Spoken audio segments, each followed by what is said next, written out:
आज हम समझ लेते हैं नाउन केस को। नाउन्स किसी भी सेंटेंस में नाउन्स के काफ़ी फंक्शंस होते हैं, उसके रिलेशंस होते हैं और उन्हीं के बेस पर हम केसेस को क्लासिफाई करते हैं। तो इन्हीं के बेस पर हमने यहाँ नाउन केसेस को 3 पार्ट्स में डिवाइड किया है: nominative case, objective case and possessive case. Nominative case, अब यहाँ पर ये सेंटेंस देखिए, John threw a stone. John threw a stone, John is the subject, threw is verb, stone is the object. Our determiner John threw a stone.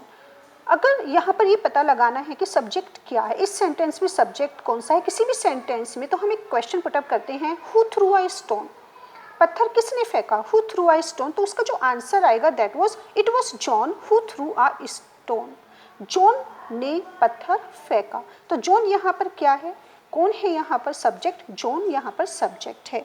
तो किसी भी sentence में जो भी नाउन हम यूज़ करते हैं और वो सब्जेक्ट का काम कर रहा है एक वर्ब में, तो वो हमारा नॉमिनेटिव केस होगा।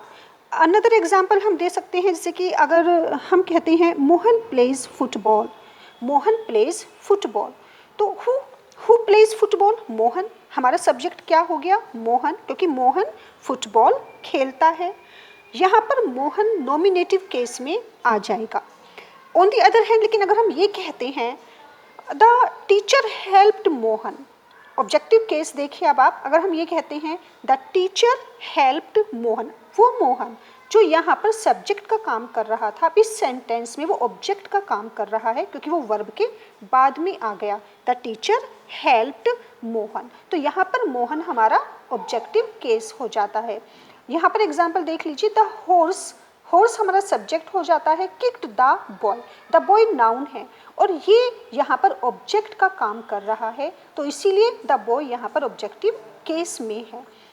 Nominative case, when a noun is used as the subject of a verb is to be said nominative case, but when a noun is used as the object of a verb, that will be supposed to be objective case.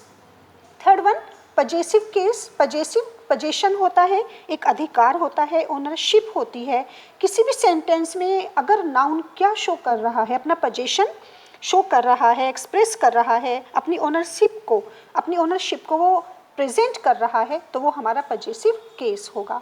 For example Ashoks school, अब देखिए यहाँ पर हमने apostrophe S हमारा लग जाता है possession में, अशोक स्कूल। जब हम कहते हैं अशोक का स्कूल, तो इसका मतलब ये नहीं है कि वो वहाँ पर मैनेजर है या उसका ऑनर है। अशोक का school, Ashok's school, that is the school where Ashok goes, that is Ashok's school. Shakespeare's plays, plays written by Shakespeare. तो अब मदर्स लव, जो हम कहते हैं mother's love, the love felt by a mother. The president's speech, the president's speech, the speech delivered by the president. Oh a children's playground, हम कह सकते हैं क्योंकि बच्चों का खेलने का मैदान है।